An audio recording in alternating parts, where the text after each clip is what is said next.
हरे कृष्णा और श्रीमद् भगवद गीता के इस सीरीज में एस्ट्रोलॉजर मनीषा राजौरिया के साथ बने रहने के लिए आप सभी का बहुत बहुत धन्यवाद। आज हम शुरू करने वाले हैं अध्याय 10 को, श्री भगवान का ऐश्वर्य।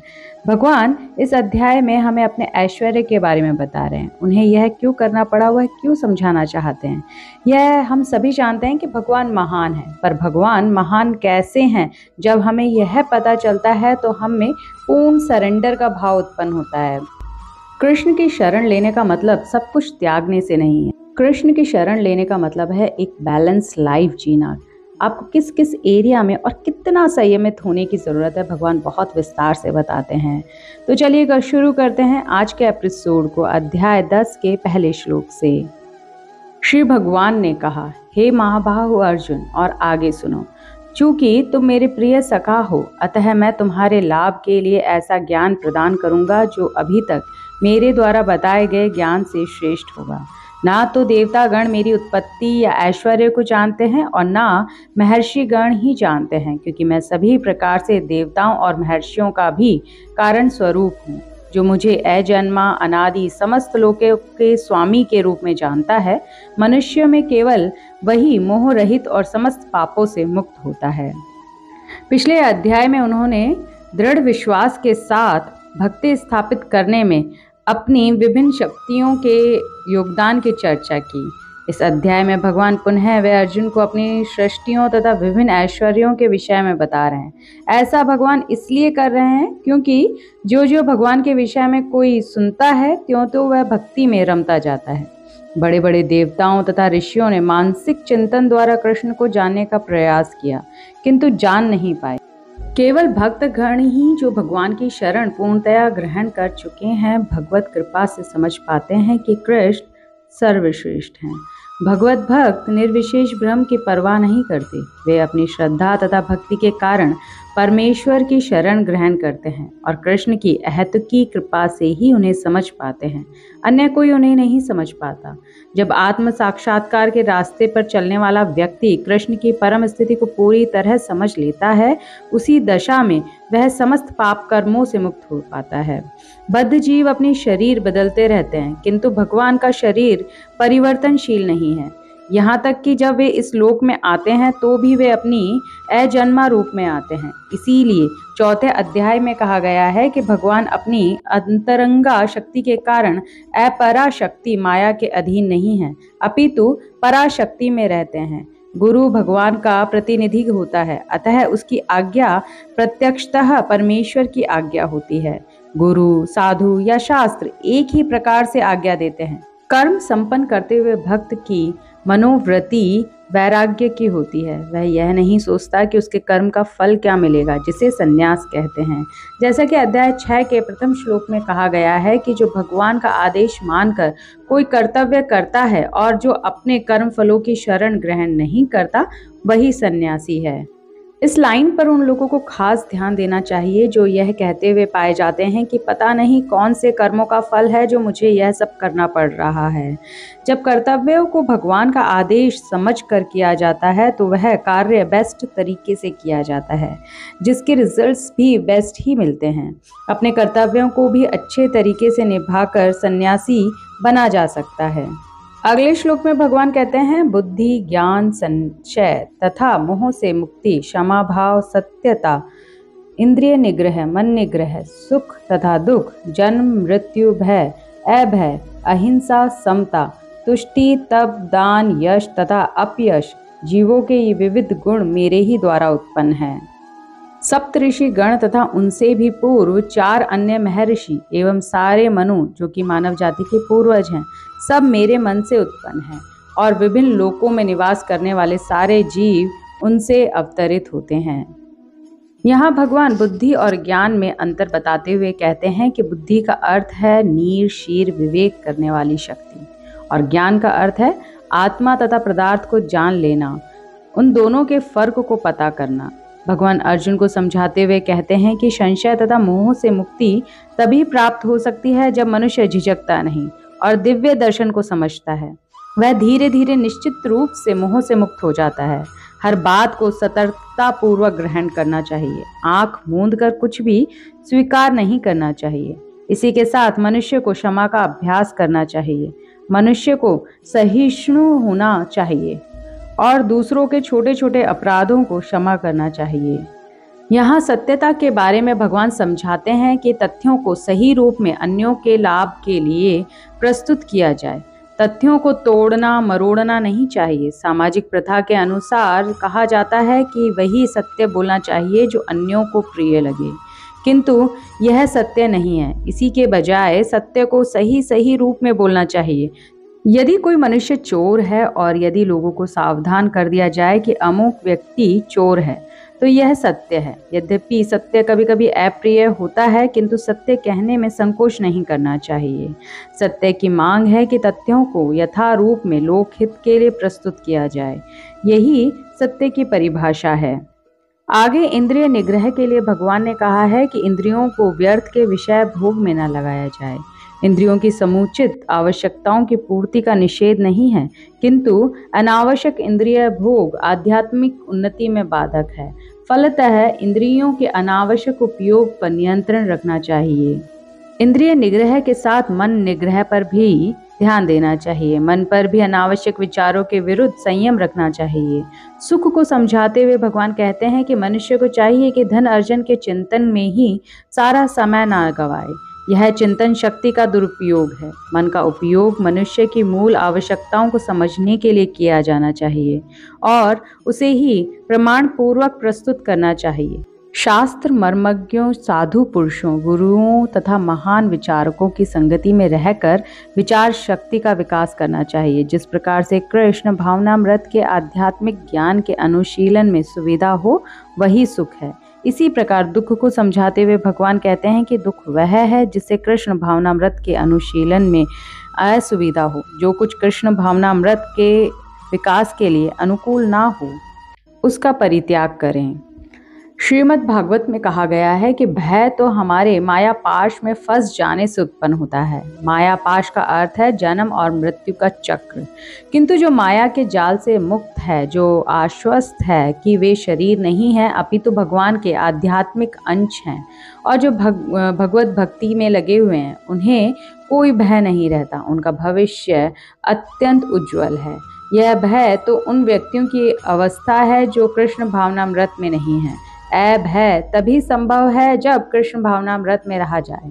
अहिंसा के अर्थ को समझाते हुए भगवान कहते हैं कि अन्यों को कष्ट ना पहुंचाया जाए। जो भौतिक कार्य अनेक राजनीतिज्ञों, सामाजिक शास्त्रियों, परोपकारियों आदि द्वारा किए जाते हैं, उनके परिणाम अच्छे नहीं निकलते, क्योंकि राजनीतिज्ञों तथा परोपकारियों में दिव्य दृष्टि नहीं होती। वे यह नहीं जानते कि वास्तव में मानव समाज के लिए क्या लाभप्रद है।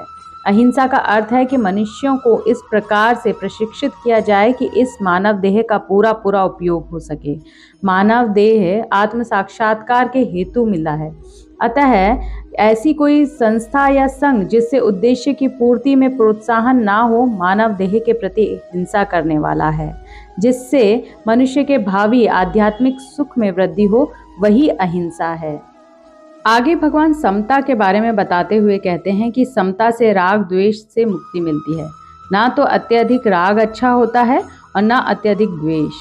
इस भौतिक जगत को राग द्वेष से रहित होकर स्वीकार करना चाहिए। जो कुछ कृष्ण भावनामृत को संपन्न करने में अनुकूल हो उसे ग्रहण करें और जो प्रतिकूल हो उसका त्याग कर दें। यही समता है। कृष्ण भावनामृत युक्त व्यक्ति को ना तो कुछ ग्रहण करना होता है, ना त्याग करना होता है। उसे तो कृष्ण भावनामृत संपन्न करने में उसकी उपयोगिता से प्रयोजन रहता है। भगवान तुष्टि के बारे में समझाते हुए कहते हैं कि मनुष्य को चाहिए कि अनावश्यक कार्य करके अत्यधिक वस्तुएं एकत्र करने के लिए उत्सुक ना रहे। उसे तो ईश्वर की कृपा से जो प्राप्त हो जाए उसी से प्रसन्न रहना चाहिए। यही तुष्टि है।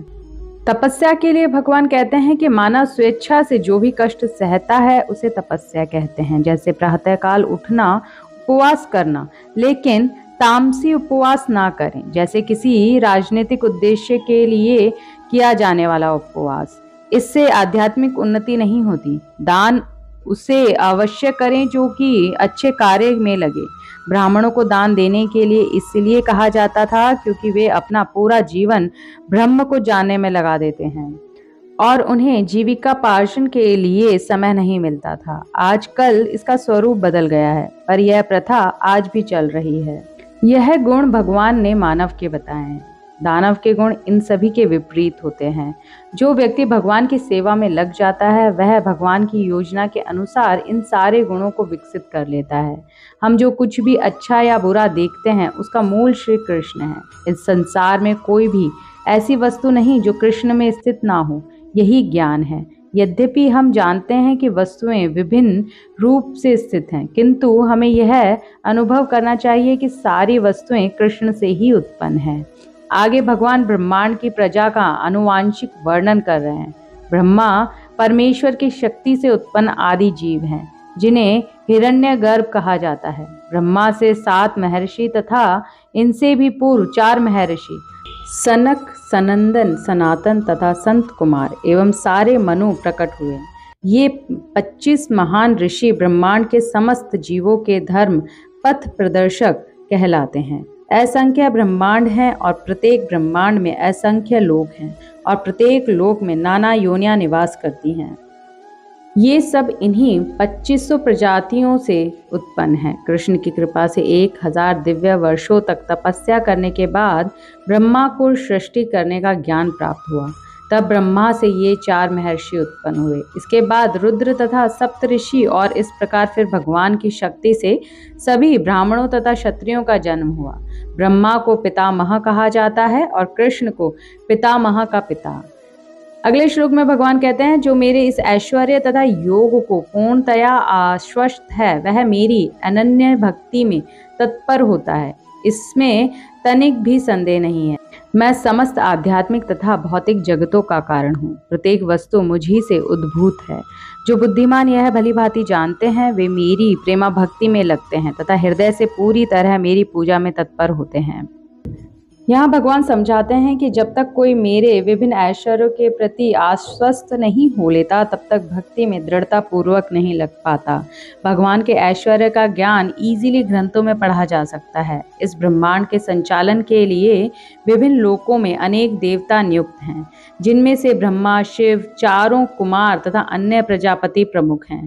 ब्रह्मांड की प्रजा के अनेक पितामह भी हैं और वे सब भगवान कृष्ण से उत्पन्न हुए हैं। भगवान कृष्ण समस्त पितामहों के आदि पितामह हैं। भगवान की प्रेमा भक्ति में रुचि बढ़ाने और एक निष्ठ होकर भक्ति के लिए भगवान के ऐश्वर्य को जानना जरूरी है। जब यह समझ आ जाता है कि भौतिक तथा आध्यात्मिक जगतों के मूल श्री कृष्ण ही हैं, तब भगवान की भक्ति में स्थिरता आती है। सारा वैदिक साहित्य स्वीकार करता है कि कृष्ण ही ब्रह्मा, शिव तथा अन्य समस्त देवताओं के स्रोत हैं। उपनिषद में कहा गया है कि नारायण से ब्रह्मा उत्पन्न होते हैं, नारायण से प्रजापति उत्पन्न होते हैं, नारायण से इंद्र और 8 वसु उत्पन्न होते हैं और नारायण से ही 11 रुद्र तथा 12 आदित्य उत्पन्न होते हैं। यह नारायण कृष्ण के ही अंश हैं। वेदों का कथन है कि सृष्टि के प्रारंभ में केवल भगवान नारायण थे। ना ब्रह्मा थे, ना शिव, ना अग्नि थी, ना चंद्रमा, ना नक्षत्र और ना सूर्य। महाउपनिषद में यह भी कहा गया है कि शिव जी परमेश्वर के मस्तक से उत्पन्न हुए हैं। अतः वेदों का कहना है कि ब्रह्मा तथा शिव के सृष्टा भगवान की ही पूजा की जानी चाहिए। अगले श्लोक में भगवान कहते हैं कि मेरे शुद्ध भक्तों के विचार मुझ में वास करते हैं। उनके जीवन मेरी सेवा में अर्पित रहते हैं और वे एक दूसरे को ज्ञान प्रदान करते हुए तथा मेरे विषय में बात करते हुए परम संतोष तथा आनंद का अनुभव करते हैं। जो प्रेम पूर्वक मेरी सेवा करने में निरंतर लगे रहते हैं उन्हें मैं ज्ञान प्रदान करता हूँ, जिसके द्वारा वे मुझ तक आ सकते हैं। यहाँ भगवान शुद्ध भक्तों का उल्लेख करते हुए बताते हैं कि उनके मन कृष्ण के चरण कमलों से नहीं हटते। उनके हृदय तथा आत्माएं निरंतर कृष्ण में निमग्न रहती है और दूसरों से कृष्ण के गुणों की बात करते हैं और इस तरह वे परम संतोष और आनंद का अनुभव करते हैं। 3 अध्याय में भगवान ने अर्जुन को बुद्धि योग की शिक्षा देने को कहा था और इस अध्याय में भगवान उसी बुद्धि योग की व्याख्या कर रहे हैं। बुद्धि योग कृष्ण भावनामृत में रहकर कार्य करने को कहते हैं और यही उत्तम बुद्धि है। बुद्धि का अर्थ है बुद्धि और योग का अर्थ है यौगिक गतिविधियां अथवा यौगिक उन्नति। जब कोई भगवत धाम को जाना चाहता है और भक्ति में वह कृष्ण भावनामृत को ग्रहण कर लेता है तो उसका यह कार्य बुद्धि योग कहलाता है। दूसरे शब्दों में बुद्धि योग वह विधि है जिससे मनुष्य भव बंधन से छूटना चाहता है। आगे भगवान कर्म योगी, ज्ञान योगी और बुद्धि योगी में डिफरेंस बताते हुए कहते हैं, जब मनुष्य लक्ष्य को तो जानता है किंतु कर्म फल में लिप्त रहता है तो वह कर्म योगी कहलाता है। यह जानते हुए कि लक्ष्य कृष्ण है, जब कोई कृष्ण को समझने के लिए मानसिक चिंतन का सहारा लेता है तो वह ज्ञान योग में लीन होता है। किंतु जब वह लक्ष्य को जानकर कृष्ण भावनामृत तथा भक्ति में कृष्ण की खोज करता है तो वह भक्ति योगी या बुद्धि योगी होता है और यही पूर्ण योग है। यह पूर्ण योग ही जीवन की सिद्धावस्था है। आज के लिए इतना ही। मिलती हूँ नेक्स्ट एपिसोड में जिसमें हम कंटिन्यू करेंगे अध्याय 10 को। हरे कृष्णा।